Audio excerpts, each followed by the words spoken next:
Well, hello, and welcome to another edition of God's Answers for Anxiety and Depression. I'm Pastor Ray Barnett. Glad you could be with me here today. I'm back here at what is Shuttleworth Park, and back near this Brookside scenery. There is some construction, I guess, going on over there. There's a school at the top of the hill. I'm just hoping that it doesn't interfere with us. But just a little bit about the park here. Many years ago, this was it's a baseball field behind me. You can't see it. The New York Yankees had a minor league team that played here, and now the Collegiate Baseball League plays here most of the summer, and naturally this summer being an exception. It's a shame. Someday I'll show you the stadium. It's really nice. It's a small baseball park, but they've done it up pretty nicely over the last few years. And a lot of the collegiate players here, by the way, do go to the major leagues, something you would never expect from a small city like the one that I'm in. So, as I mentioned once before, you look around wherever you live, you can find lots of things to enjoy beyond all of the problems that we're facing today in our country. All right, now, since yesterday's broadcast, today is Friday, July the 10th, 2020. And since yesterday's broadcast, I asked you to put down actually questions more than comments. If you had some, and I'm sure that you do, other people do, because this will help me also to be able to adjust my teachings to the needs that are being presented to me. So keep that in mind. I'll try to remind you again at the end of this broadcast. If you have a question on the subject of anxiety, depression, of course I could deal with many biblical topics as well, but that will take us off course for what this program is designed for. But no, if you want to put one down, go ahead. Maybe I could squeeze it in, fit it in. In any case, yesterday I was mentioning to you at the end of the broadcast, if you had questions you want me to address, just put them down in the comments below, and we did have a couple. So I'm going to try to, two of them, there was basically three questions, comments / questions that came up, and two of them are fairly related. So let me try to see if I can squeeze in this those questions into one teaching today. I think that I can, and then I'm going to make a note and go back over the comments. And of course, if there's more questions that today you put down and you haven't questions in the comment section that you haven't asked yet, then I'll start making notes. I'll start keeping a track of them, and I'll be able to alert you as to when I think I'm going to be able to teach on that subject. All right, so I've shared with you before that with this type of a subject, you're not going to see many comments in the comment section underneath the video. Also, the subscribership will be limited, and part of that is due to what I talked about yesterday, the stigma of nervous disorders, being a nervous patient. That means you're under a doctor's care or were at some time. Being a psychiatric patient, that's self-explanatory. Having a mental health diagnosis and so on. So we're not going to see the type of subscribership, at least I don't think that we will, that other channels get when you're dealing with how to fix a washing machine, or my favorite, as you know, is how to do a push-up. 7 million views. I'm still astonished at that. How to take care of your beard. I mean, there's a lot of great stuff on YouTube. But they'll have larger subscribers, partly because, well, let me deal with my subject. will have less, more than likely, because even to subscribe to the channel is indicating that you're one of those people. Remember I talked to you yesterday about outcasts? And it's unfortunate that we have not advanced much in this area at all in the 21st century. Not much improvement at all.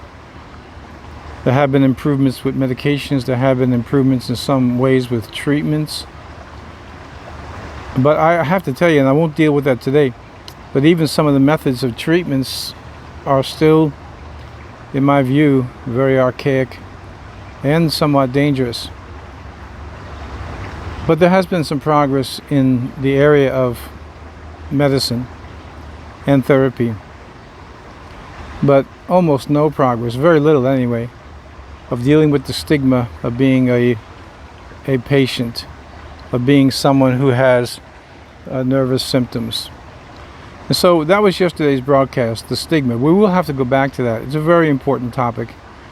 And I did tell you that, I say we, remember I've shared my story over the years, from the past 40 years. I never enjoy sharing it, believe me. It's not something I really enjoy doing. But the reason I share my story is to encourage people like you. Number one, that your nervous affliction, your anxiety and your depression, your mental health diagnosis, it can be overcome in Christ. Secondly, it's for people like yourself as well to be able to step out and say, you know what, I'm not going to live in the shadows anymore of shame, when this is clearly a situation, a diagnosis situation where there is no shame, there's no need for shame, none whatsoever. If you do something that's immoral, illegal, criminal, the natural response before God is to feel shame. But we're in a mixed up world. Okay. Now, I won't go through the details of the comments, but I'll simply address two major issues that the comments seem to me to run along one line, which is anger. And then I'm going to address the subject of forgiveness. Let's start with anger. On an earlier broadcast, I was sharing with you how there's two, call them twins. There's two twin relations to anxiety, in particular depression as well.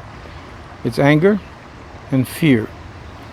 Well, I guess fear we could figure that one out on our own. But many people don't see the relationship between anger. They don't even know sometimes that they are angry, and that this is a major cause, at least a major player. I wouldn't say cause, but a major player with depression and anxiety both. So I want to accent that today. Anger, on my sheet that you can get on the website, timefortruth.com, and look under mental health, the mental health tab, and you'll see there's 12 principles. They're not steps, 12 principles that deal with the subject of what we're dealing with here. It's what I'm teaching. And one of the principles that I have there is that anger is the friend of anxiety, and anger is also the sworn enemy of serenity. This is a subject that really needs to be really closely paid attention to. So let me relate both anger and the subject of forgiveness, or perhaps even unforgiveness, and how it's perpetuating your symptoms. First of all, remember that life is guided by the will. Now, this is a Christian broadcast. God's answers for anxiety and depression. I'm a pastor.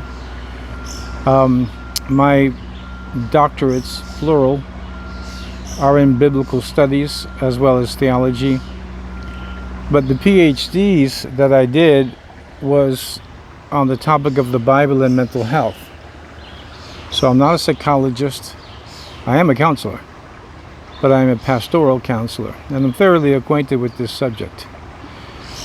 And you have to just take it as I give it to you for face value, that life is guided by the will, understanding that God is guiding the planet, God is guiding the human race, and we as Christians want to strive to be guided by God. But even that is a decision. It's something that we decide to do. I'm going to put away all the complicated theological debates on the subject of the will and simply tell it to you straight that life is guided by the will. And so if you just would accept that for what it's worth, and it's worth quite a lot, by the way, we come to the subject of anger and unforgiveness. And where I'm pointing you ultimately is going to be towards forgiveness, as well as getting rid of your anger by an act of the will. Should make it plural. Acts of the will, repeated over and over again. Now let me just start by saying this.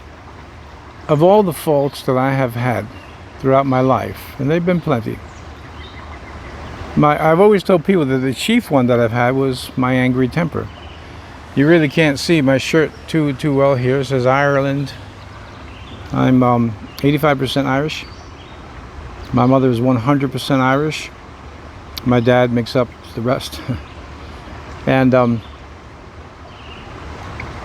have the typical Irish temper.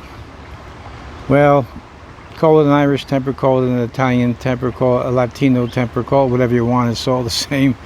In human nature, we get angry. Some of us more than others, and some of us more quickly than others. This is where, for you, the relationship between anxiety, the symptoms of anxiety, and depression become paramount. That you understand the relationship between anger perpetuating the symptoms. Whatever started your condition could have been manifold things.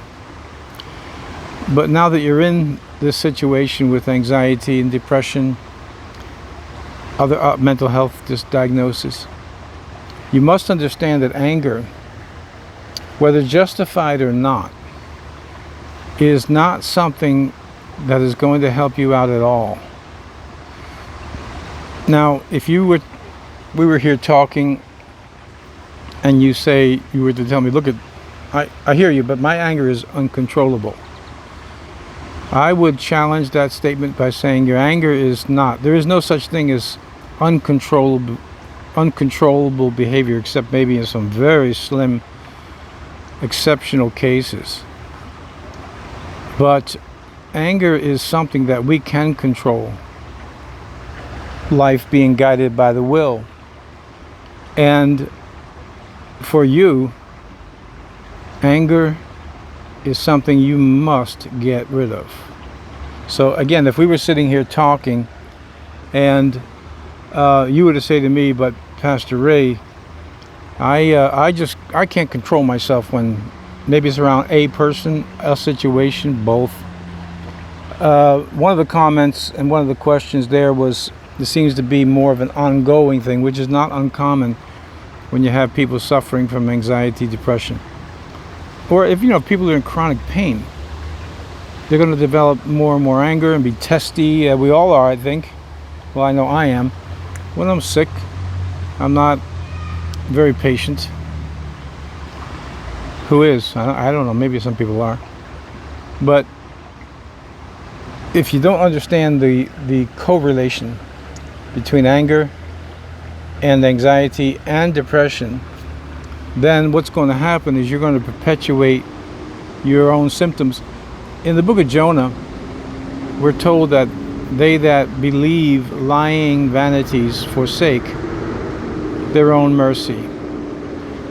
Assuming that you want to be free from anxiety and depression, you're going to have to make some hard choices to do that when it comes to anger and unforgiveness.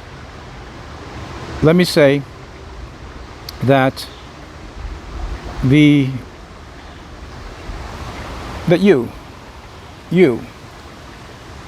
have got to, if you know, and I'm not expounding on this, how does it work physiologically and all of that. We don't have to concern ourselves with that so much as a trust that's being built between yourself and myself, me being the teacher and someone who has suffered greatly from nervous symptoms periodically throughout my life, but especially if you know my story, it's on this playlist here, when I was in my late teens. Anger is perpetuating your symptoms. Now, granted, if it's practiced long enough, you can feel that you're in a situation where it just comes on me out of nowhere. And I understand that, because I would say, yeah, that was my experience as well. What I had to come to learn was that because I had rehearsed it so much, because I had been involved in it so much, you don't even realize any longer that you're actually an angry person. Now, what if you say to me, but hey, Pastor Ray, I've got cause. I was really done not only one injustice, but I was dealt many, many injustices in my life. And I wouldn't debate that at all, because you know what? So have I. I could go through some stories, and I'm thinking about maybe including one in this other section I want to do, stories of my life. I may just do that to make it a addendum to this small teaching. We will cover this subject again, and to share one of the many stories I have when I was dealt some very serious injustices, which, by the way, if you're truly a man or a woman of God, that's what's going to happen. Read the characters in the Bible. They all suffered great injustices, and most of them were martyred. But we don't look at them as angry individuals. They were righteous individuals. All right, well, the point is this. There are some things in life that we wish we could have. Like, for instance, if it were possible, well, it is, with God, all things are possible, but if someone, came up to me and said, Pastor Ray, I was in prayer, and I felt God was speaking to me that you are to have my house down at the ocean. Right on the ocean. I actually know somebody, well, they're passed away now, that inherited a house right where I usually vacation, my family. Beautiful, beautiful home right on the ocean. They inherited it. And if that person would have come to me and say, I was in prayer and I felt like God is telling me, to give you that house. Well, that would be great, wouldn't it? But for me to have a desire to live at the ocean, which would be one of my desires, that or deep in the woods, and one or the other may come true. Let's consider it a luxury, a very expensive luxury I cannot afford. There are items in life that I think that I'd like to have, but I can't afford them. That's what you need to know about anger. Whether it's justified or not justified, it's a luxury that you cannot afford. Now, your friends all around you who don't have the symptoms that you have, they can be angry and they don't suffer. It doesn't seem like they suffer very much, although I've known people who have died from a bitter and angry spirit. Remember, I'm going on my 44th year in pastoring, teaching, and preaching. I've known people that I knew what they really died from was either a broken heart, bitterness, and we just stick with anger, and some of it based on where I want to end this teaching today, because they just wouldn't forgive. So let's look at this. let's say you're justified in your anger. You've been done a lot of wrongs in your life. And again, maybe I'll share with you some of the wrongs that I've been done. And there's no doubt about it. I was done some severe injustices, quite a few. So I had a choice to stay angry. But that was a luxury that I couldn't afford. So it's kind of it's almost a unique position that we're in, to be able to say, well, I'm justified in my anger, but I can't afford it. It's ruining my health. The same with unforgiveness. When you've been done a true injustice, you've really been wronged, and as one of you wrote in, you've been wronged a lot. Yeah, it happens. Believe me, you should hear some of the stories that I've heard over the years. I've heard everything. Everything. If you could think of it, I've heard it. And it happens. But the problem that you have is that you're going to perpetuate the anxiety and the depression, or whatever your diagnosis is, or whatever your symptoms are. So it's something you can't afford. Now, let's couple that with the fact that Jesus taught us not to be... There is a righteous anger, by the way. But boy, that's like a seasoning. It's got to be used very, very sparingly. And you got to make sure you're in the right. But even when you are, if you're suffering from nervous symptoms, it has to be done and over with very quickly, or you're going to suffer. So let's look at it from a common sense point of view. You've been wronged. Thoughts return to your head and you feel a rage, you feel this wrath, you feel this anger. It's causing a lot of tension in the muscles. It's putting pressure on your nervous system. And when that pressure is consistent and constant, those symptoms will just get worse and worse and worse. And you will be perpetuating your own, you'll be forsaking your own mercy if you feel that I'm hanging on to this, I'm not going to forgive that person. So let me give you a little help here. What I've always taught people is when I'm really done an injustice and somebody has really wronged me, I'm willing to forgive for a number of good reasons. Let me give you two. Number one, it's good for me to forgive. And then number two, biblically speaking, God says, give place to vengeance. Vengeance is mine and I will repay. So the quicker I can let go of this situation, let's call it forgiveness, the quicker I can let go of this situation, the quicker God is on the job, taking care of it himself. And again, I could share with you many stories where I did just that, went to prayer, made my complaint to God, and the things that happened to people actually frightened me, because they had acted so wrong towards me, either as an individual or as a preacher, as a pastor. The other part about forgiving is that you're accepting this spirit that's been put onto you by someone who's really wronged you, and they still have you in bondage. They wronged you a long time ago, and now they still have you in bondage. Quick story, and I'll finish for today. I was counseling a young man who he was very depressed. Habitual depression. He was very depressed when I saw him, and then he began to tell me his story, how his father abused him, mostly physically, not sexually. And I didn't really know how to deal with him until I went home and thought about it. So the next time that we met, I said to him, why do you let your father still abuse you? And he says, what are you talking about? I said, my father's been dead for years. I told you that. I said, yeah, I know. But as long as you don't forgive him, because he told me he wouldn't ever forgive his father. I said, the longer you retain him in your memory, you're just replaying the tape over and over and over again. So now it just makes sense to forgive. But let me caution you on this.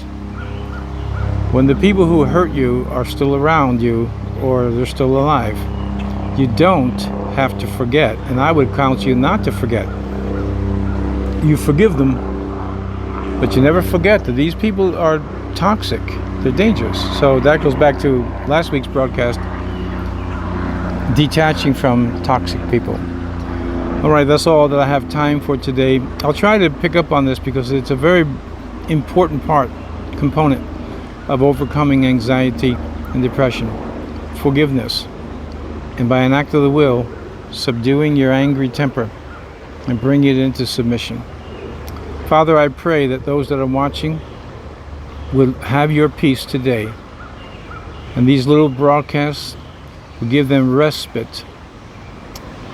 Let this program be an oasis where people can come and find peace.